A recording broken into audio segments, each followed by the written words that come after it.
भारत एक बहुत ही खूबसूरत देश है, पर ये जितना खूबसूरत है उतना ही रहस्यमय भी। इस खूबसूरत सी देश में ऐसे हजारों रहस्यमयी घटनाएं हुई हैं जिन्हें आज तक किसी ने नहीं समझा पाया, चाहे वो स्पिरिचुअलिटी हो या फिर साइंस। आइए एक्सप्लोर करते हैं भारत के कुछ ऐसे रहस्यमयी घटनाएं जिन्हें किसी ने नहीं समझा पाया।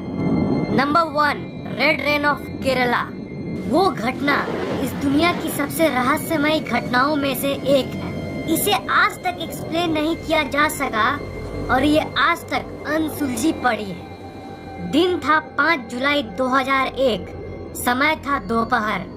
लोग उस सुहाने दिन का मजा ले रहे थे, पर अचानक से बिजली कड़कना शुरू हो गई और एक ऐसी चीज शुरू हुई जिससे वहाँ के लोग आश्चर्यचकित हो गए, और वो थी बारिश।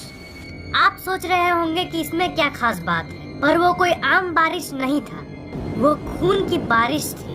पर ये सब वहाँ के लोगों का मानना था।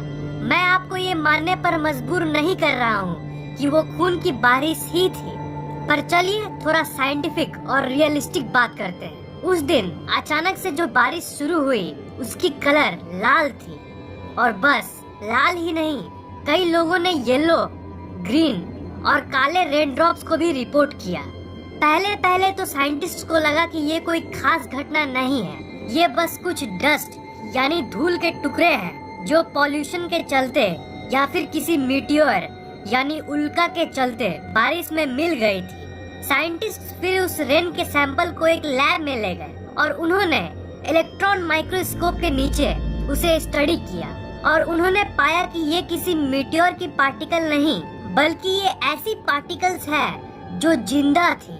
जी हाँ, आपने सही सुना, वो जीवित पार्टिकल्स थी जिनके अंदर लाइफ था। साइंटिस्ट को वो रेड ब्लड सेल्स यानी आरसीबी जैसी लग रही थी, जिससे इंसानी खून बना है। ये सेल जैसी दिख रही थी। वो साइंटिस्ट कैसे पता करते कि ये सच में जिंदा है कि नहीं? इसका एक ही तरीका था, और वो है इसकी डीएनए की स्ट्रक्चर को देखना। पर असल में उस पार्टिकल के अंदर कोई डीएनए नहीं था। उस पार्टिकल की हरकतें एक जिंदा सेल जैसी थी, पर उसमें कोई डीएनए मौजूद ही नहीं था। वो काइंड ऑफ एक अजीब सी पैराडॉक्सिकल लाइफ विदाउट लाइफ था। पर कई साइंटिस्ट्स ये डिबेट में थे कि इसकी रिसर्च इंटरनेशनल लेवल में होनी चाहिए, और क्योंकि अगर और भी एडवांस डिवाइसेस से हम इसकी जांच करें तो हमें ये पता चल सके कि इसकी सच्चाई क्या है। ये इतनी मिस्टीरियस ड्रॉप्स थी कि साइंटिस्ट ने 10 साल तक इस रेन ड्रॉप को लैब में रखा। 2001 में तो ये सामने आया था कि इसमें कोई डीएनए नहीं था, पर 2012 में यूनिवर्सिटी ऑफ ग्लैमोर्गन के डॉक्टर राजकुमार गनप्पा और डॉक्टर स्टुअर्ट हॉग ने जब कुछ एडवांस डिवाइसेस से इसकी जांच कई महीनों तक बारीकी से की, तो इन्हें ये पता चला कि इसमें डीएनए सच में मौजूद है।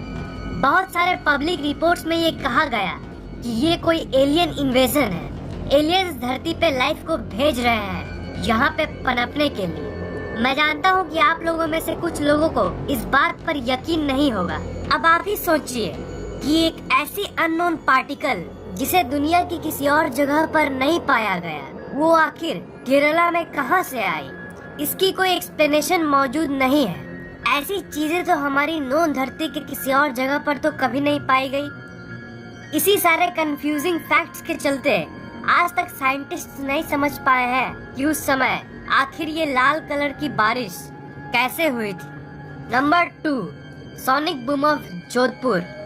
ये दिसंबर 2012 की वो घटना है जिसने सबको चौंका के रख दिया। दिन था 18 दिसंबर 2012, समय था सुबह के 11:25। जोधपुर के लोगों को एक तेज डिफनिंग आवाज सुनाई दी। वो साउंड किसी बहुत बड़े विस्फोट जैसी लग रही थी। साइंटिफिकली बात करें तो ये साउंड तब पैदा होती है जब कोई जेट प्लेन आवाज से ज्यादा गति से ट्रेवल करे, पर वो आवाज कुछ ज्यादा ही अजीब थी। उस आवाज ने पूरे जोधपुर के लोगों को डरा दिया, और इसलिए वहाँ के लोग मायन कैलेंडर के भविष्यवाणियों को याद करने लगे, जिसमें लिखा था कि 31 दिसंबर 2012 को दुनिया खत्म हो जाएगी। उस घटना के 1-2 दिन बाद कई लोगों को ये लगा कि इसमें कोई खास बात नहीं है। इंडियन मिलिट्री अपने नए एयरक्राफ्ट्स को टेस्ट कर रही होगी, पर इसके बारे में जब आर्मी से पूछा गया तो उन्होंने कहा कि उस दिन उन लोगों ने किसी भी प्लेन की टेस्टिंग नहीं की, और कुछ दिन बाद इस बात को उन्होंने पूरी तरह से कंफर्म कर दिया। इन्फॉर्मेशन ये आई कि सोनिक बूम की टेस्टिंग शहर में करना बिल्कुल भी अलाउड नहीं है, और ये इसलिए क्योंकि उसकी एनर्जी बहुत ज्यादा होती है, और अगर ये ज्यादा हो गई तो ये वहाँ के निवासियों के घर के कांच और खिड़कियाँ भी तोड़ सकती है। इसलिए मिलिट्री सोनिक प्लेन की टेस्टिंग वहीं करते हैं जहाँ लोग नहीं रहते। ऐसी घटना सिर्फ भारत में ही नहीं बल्कि पूरी दुनिया में कई जगहों पे हुई है, जैसे यूएसए, यूके और बहुत सारे जगहों पे। अब अगर हम इसकी एक्सप्लेनेशन की बात करें तो बहुत सारे थ्योरीज निकल के आती है। कई लोगों का मानना है कि उस दिन आर्मी ने कोई सीक्रेट फ्लाइट की टेस्ट की थी, और कई का मानना है कि ये किसी एलियन की करतूत है। विचारकों का ये मानना है कि एलियन इस धरती पर आ चुके हैं और ये उनकी किसी एक्सपेरिमेंट्स में से एक है। मैं जानता हूँ कि आप लोगों में से कुछ लोगों को ये बात थोड़ी अजीब लग रही होगी, पर आपको ये जान लेना चाहिए कि उसी घटना के कुछ दिनों बाद राजस्थान में कई एलियन साइटिंग्स को भी रिपोर्ट किया गया, और ये कोई इत्तेफाक नहीं हो सकता। राजस्थान भारत के उन जगहों में से है जहां एलियन साइटिंग्स लगातार दिखती है। ये घटना बिल्कुल ही अनएक्सप्लेनेबल है, और ये सोनिक बूम कैसे हुई ये कोई नहीं जानता, और विचारक यहाँ तक ये भी नहीं कंफर्म कर पाए हैं कि ये आखिर सोनिक बूम थी या फिर कुछ और। नंबर 3, जटिंगा। जटिंगा आसाम का एक बहुत ही खूबसूरत गांव है। ये गांव बहुत ही हरा भरा है, हर गांव की तरह, पर ये इसके लिए प्रसिद्ध नहीं है। ये एक बिल्कुल ही अलग सी अजीब घटना के लिए फेमस है, जो है सुसाइड ऑफ द बर्ड्स। ये घटना उस जगह पे हर साल के सितंबर से नवंबर के महीने के बीच में होती है। इस ड्यूरेशन में बहुत सारे बर्ड्स मास सुसाइड कर लेती है।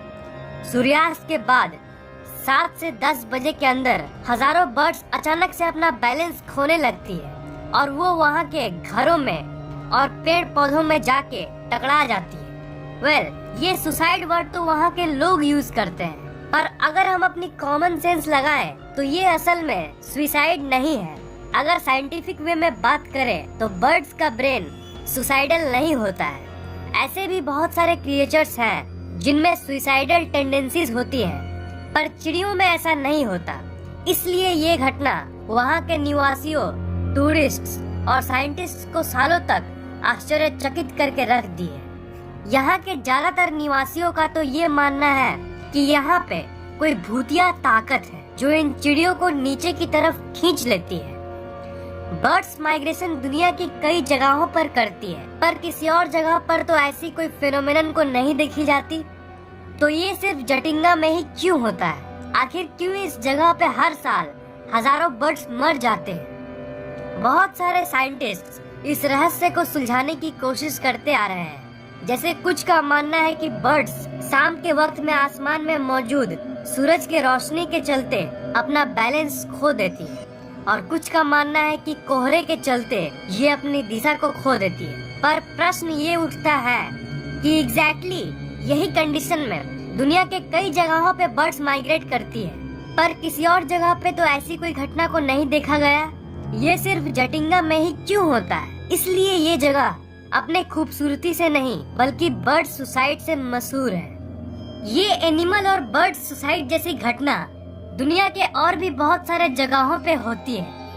अगर हम लोग दूसरे देशों की बात करें तो दुनिया में ऐसे और भी बहुत सारे जगह हैं जहाँ क्रिएचर्स बड़ी अजीब तरीके से मारे जाते हैं। जैसे जापान में एक ओकिगिरा नाम का जंगल है जो इंसान के सुसाइड के साथ साथ वहाँ के जानवरों और चिड़ियों के सुसाइड के लिए फेमस है।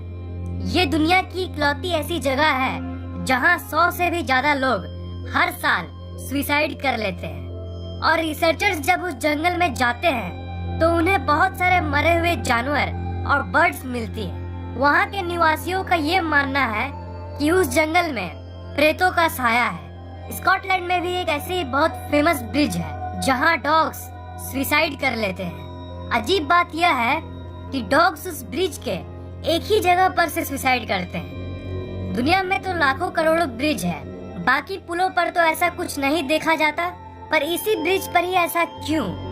यही क्वेश्चन का आंसर आज तक किसी को नहीं मिला। वीडियो को लाइक, कमेंट और शेयर करना मत भूलिएगा और मैं हर 2 दिन में ऐसे ही इंटरेस्टिंग वीडियोस अपलोड करता रहता हूँ, इसीलिए इस चैनल को सब्सक्राइब करना मत भूलिएगा।